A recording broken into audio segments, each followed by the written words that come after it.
Welcome back to the Culer Corner podcast with your host Jose Gonzalez Ayham Ali. and I think that we should just jump straight into it. 2-0 victory against Osasuna at the Camp Nou. Rafinha scoring 2 goals just before his 29th birthday. What do you think about that?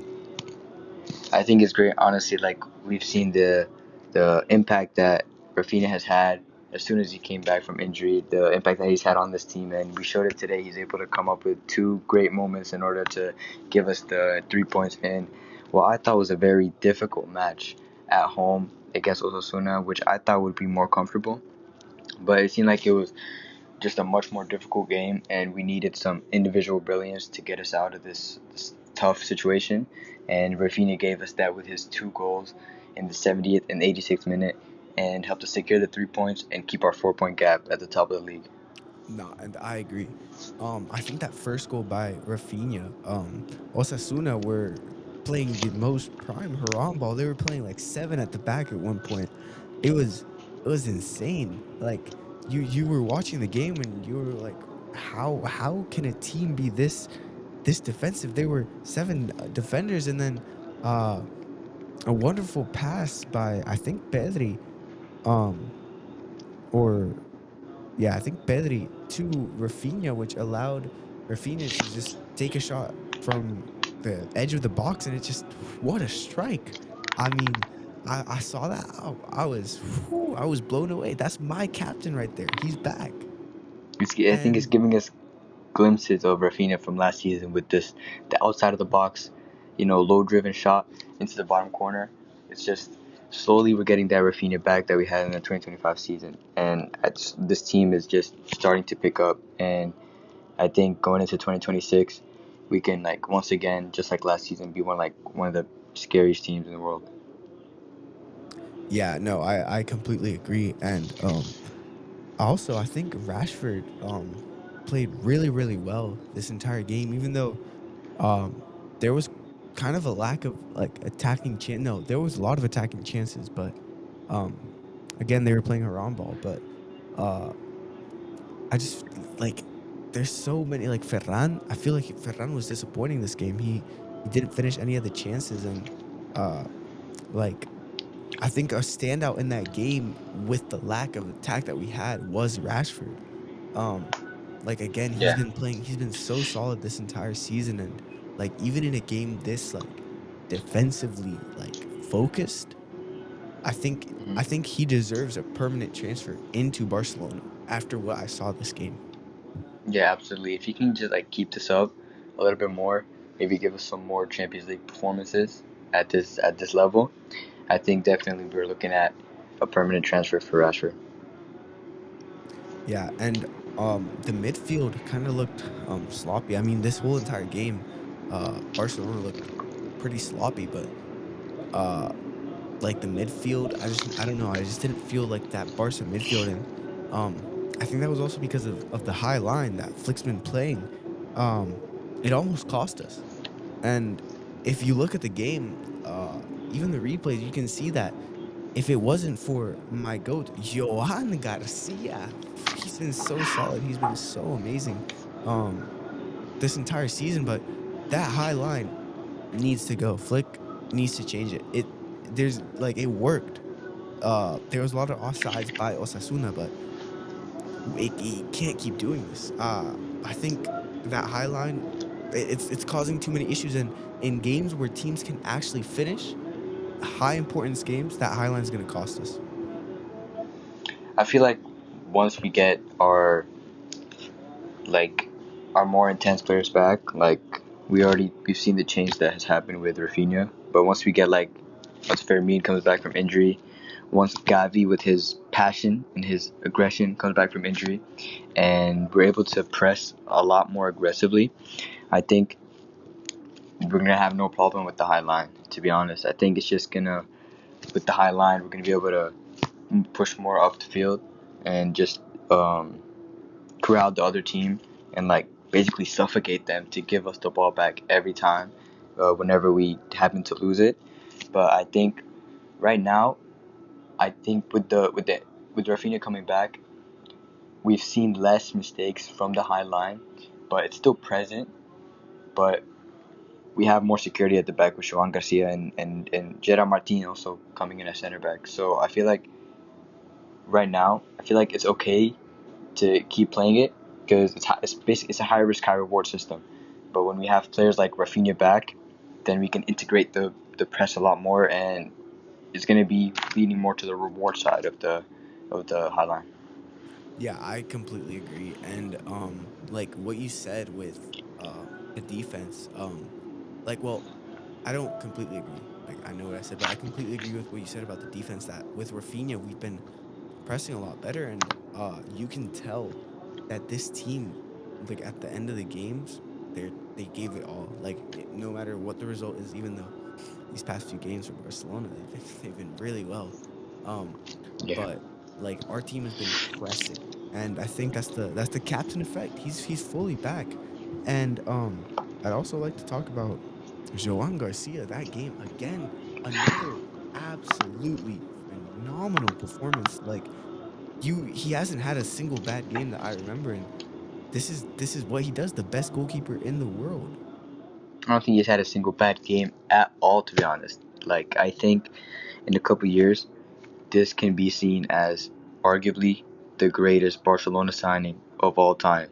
And that might seem crazy now, but I think this guy can honestly give us a Champions League or two or three. This guy at the back is absolutely insane, absolutely phenomenal. Week in, week out, he's putting in fantastic performances in goal, and he's saving the team. He's carrying the team on his back at times, and we can see it. Like every single game, he's putting in good performances. He hasn't had a single bad performance all season, right? And and whenever he's playing well, the whole rest of the team is playing well as well. And like you can see, like the impact that he's had once he came back from injury.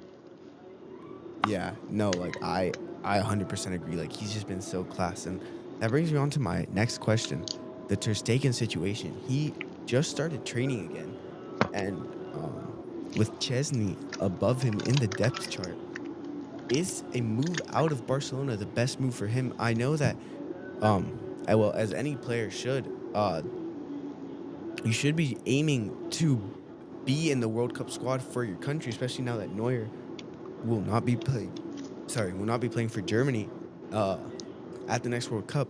He should be eyeing a move out of Barcelona, in my opinion. Now, I respect Ter Stegen for what he's done. He's played amazing. He saved us many times, but now that there's two goalkeepers ahead of him, I think it's time for him to go. And um, I think he needs more playing time to prove himself to other European clubs that he still has that in him. Because I believe in Ter Stegen, but I just feel like the situation at Barcelona right now with the goalkeepers, it's not ideal for him. Yeah, I 100% agree.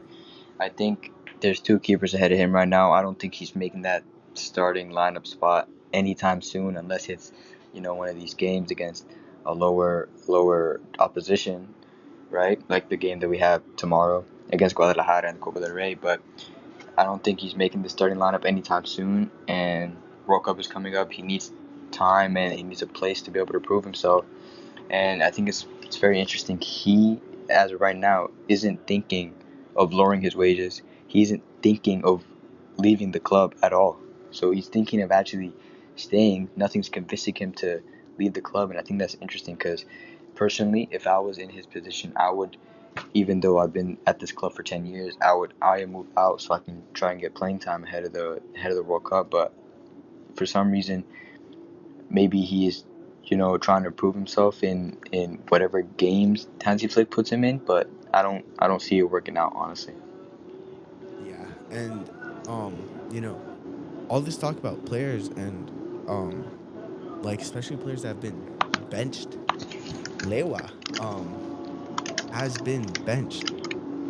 Uh and Ferran's taken his spot, but Ferran didn't convince much. Now, I can't put Ferran down. He's been having great games these past few games, but that Osasuna game, hopefully just a little bump in the road, but um that striker position's still full, and um Lewa's getting older, and we might need possible future replacements for Lewa. Um, and I've been hearing talk about Julian Alvarez from Atletico Madrid, and Hmm. there's been contact recently between Julian Alvarez's camp and Barcelona. And in a recent interview, Julian Alvarez says that he is aware of the rumors, and he says we'll see what happens at the end of the season. That's not a no. I'll take that from a I'll player as take that. class as him. I think the only downside to this transfer is how much it's going to cost us. It's going to cost us an arm and a leg to be able to try and get Julian Alvarez. Athletes are going to ask for a lot of money. I think right now it's up to him with what he does and convinces his agent, etc., in order to lower the price. But I think this is the best scenario for us in order to solve our striker situation. And hopefully we we figure something out in the summer and get him for next season. It'll drastically improve our squad. No, yeah. He's just such a class player, and um, you can see him performing week in week out at Atletico. Now, with other transfer targets, Marguehi from Crystal Palace and Lautaro Martinez from Inter. Um, now there's been rumors about both of those. Marguehi has been class all season for Crystal Palace. I have him in my fantasy Premier League team actually, but Hmm. He's just been he's been really good this season, and I think he would fit Barcelona's high line. He would sort of be a Cubarsí Inigo Martinez hybrid. By the way, I've seen him play, and then Lautaro Martinez. That's another option for that striker position. But with both of those players, Guehi and Martinez, there's been talks, but nothing really advancing. It's just like contact, let's say. Uh, but I wanted to know what you thought about those players. Yeah, I think Guehi would be a fantastic addition to our defense. I think he's been great for Crystal Palace, and the only real problem I see is the amount of other teams that are also eyeing him. You know, with Liverpool, the way Konate's been playing, I don't think he's gonna stay. Absolutely not. I don't think Liverpool can rely on him anymore at all. So they're probably going to be looking to get another center back into the club, and they were eyeing Mark Guehi last season. They actually got a here we go from Fabrizio Romano, and then later that day he said that the transfer had fallen through, and I think I saw Increíble. Real Madrid had also wanted him, right? And now that Konate's been playing the way he is, Real Madrid might back away from Konate and target Marguehi. But I think if we manage to step ahead in this race and get him before the other teams, I think it would be like it would help our defense so much more. And yeah, I think it would just be like a great addition to our center backs that we have right now. And then we'd have much more squad depth and rotation throughout the season. And for Yeah, I like. Lautaro Martinez, I think he's an interesting player because I've never seen him score a goal in my life, but somehow he always has 30 goals every season. But uh, like personally, I've never seen him score a goal. Like whenever I tune into an Inter game, it's like he's not there. But he always ends up scoring somehow 20, 30 goals every season. Somehow it's like he scores when no one's watching. But it's still very good stats for a striker. But another one that's under the radar for me is Victor Osimhen. I think he's been absolutely killing it at Galatasaray. He's been absolutely destroying it. He's been great in the Champions League, right? Getting hat tricks and getting goals against all the opposition against Liverpool. He's been playing great, and I think it would be a low budget signing for us to sign him, and yet he's still so class and he's young. He's only I think only 26 years old. It would be he'll be able to be our striker for many years to come with this new young squad. And I just think for me, like the most budget friendly and actually good option would be Victor Osimhen, but I would also still like to see us target Julian Alvarez as well as Lautaro Martinez a little bit. Yeah, and I really liked what you said about squad rotation and squad depth because that's one thing that I think Barca lacks right now is that squad depth. Uh, one player gets injured and we're having to play some 17-year-old. Now, I'm not saying La Masia talents aren't good.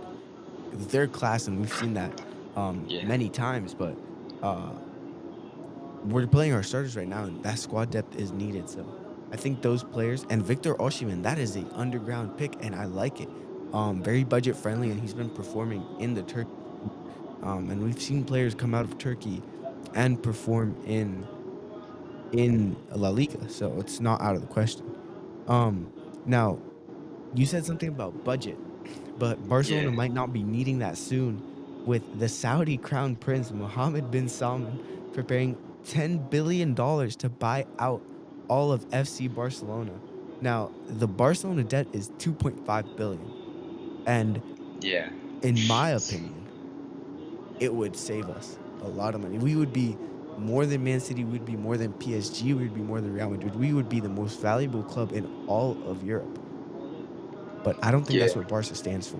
I think the socis and everyone involved in FC Barcelona would not let this happen. We are not a club that goes after the glory, that goes after uh just winning, even though we do. We're a club that's more grounded, more more accepting to the challenge because we know that it's right. Unlike other clubs that wear white and play in Madrid. But I want to know your opinion and like would you be open to Barcelona becoming like a next Man City, next PSG? Yeah, you took the words right out of my mouth. I was gonna say the same exact thing. This would obviously help our budget a lot. It- Currently, we're almost 3 billion in debt. This would take us out of debt. This would solve our transfer problems, our registration problems. We would be able to sign all the players. We wouldn't have to worry about the budget for Julian Alvarez. We wouldn't have to worry about making these signings. But yet again, this is not what Barca stands for. Barca is a club of culture, and we've seen it throughout history. They're a club of the fans as well. The Socis, I think Barca's a club that would never let this happen. Would never just let a Saudi crown prince come and take over the club and just buy it out. Right? It's not what they stand for. It would just, I think, just ruin the name of Barcelona. You know, the tiki taka that they had, the culture and the La Masia and the young players and the philosophy that they've had for throughout decades at this club. And although this would help us, it would I think it would just kill the culture that Barcelona has. No, yeah. Like I completely agree and that's just not what Barcelona stands for. But now onto more future news that we know are going to happen. Let's talk about the match against Guadalajara in the Copa del Rey. Now, I'm going to start with my starting lineup. Um, so I think Jules Koundé and Balde are likely to get rested. They've been playing every single week, performing every single week, but against a third tier side, I don't think Flick is going to risk any injuries, especially we've seen Balde, we've seen Kunde get injured before important games, and the next few fixtures in La Liga are very important for us. The next few fixtures in the Champions League are extremely important for us. So I think Joffre Torrents is going to get the call up to the starting lineup, as well as Andreas Christensen, who has been on the bench for a while. I think this is going to be his night to show off the talent and to rest Gerard Maldini, um, which um, you know he's also been playing lights out these past few games. Now, um, regarding the Araujo situation, I certainly do hope um, he overcomes whatever struggles he is going to, and I think this game Yeah. would be perfect for him to start in. But there's been no news on him yet. A low pressure game. I think this would be a perfect game for him to get his confidence back. But if he's not available, I would play Pau Cuarci, even though he's been playing every single week, but still a young player, not very injury prone, and um, Eddie Garcia would be at that right back spot, replacing Kunde. That would be my defense.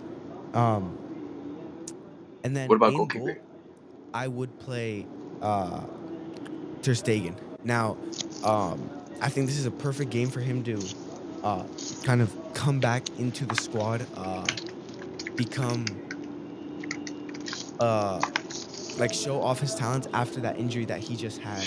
And I think Chesney would get the rest off, and I think he's had some sort of a illness against Osasuna, so he wasn't even on the bench for that game. So I think this match is written in the stars for Ter Stegen to start in goal. Now in midfield, uh, I would start Frankie De Jong. Uh, I think he's in clear position to get more minutes, and I think Hansi Flick trusts him in that position. Now I would rest Pedri. Um, so I would put Marc Casado in his position. Now, Marc Casado has been a player that hasn't really been playing, and a lot of fans rate him. He played really well last season, and I think Marc Casado is a perfect game for him to come back into the squad. And Fermin Lopez, again, another player that I'd like to see more of, and just he would probably start in that 10 role. Um, Hmm. that we've seen Lamine playing in lately. Now, in attack, this is where most of the switches come in for me.